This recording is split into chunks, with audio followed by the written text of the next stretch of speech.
মধ্যপ্রাচ্যে যুদ্ধের উত্তাপে বিশ্ববাজারে জ্বালানি তেলের অস্থিরতার প্রভাব পড়েছে দেশের এভিয়েশন খাতে।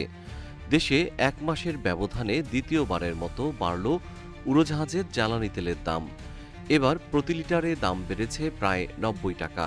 ২৪ March Bangladesh energy regulatory commission BERC এক বিজ্ঞপ্তির মাধ্যমে এই নতুন দর ঘোষণা করেছে, যা ২৪ মার্চ দিবাগত রাত ১২টা থেকে কার্যকর হবে। বিইআরসির ঘোষণা অনুযায়ী অভ্যন্তরীণ ফ্লাইটের ক্ষেত্রে প্রতি লিটার জেট ফুয়েলের নতুন দাম নির্ধারণ করা হয়েছে ২০২ টাকা ২৯ পয়সা।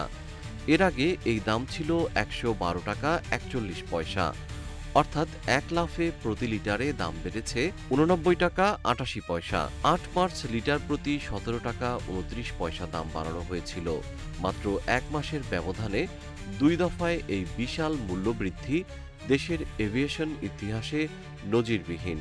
আন্তর্জাতিক ফ্লাইটের ক্ষেত্রেও জ্বালানির দাম বাড়ানো হয়েছে। প্রতি লিটারের দাম $0.73 থেকে বাড়িয়ে $1.32 নির্ধারণ করা হয়েছে।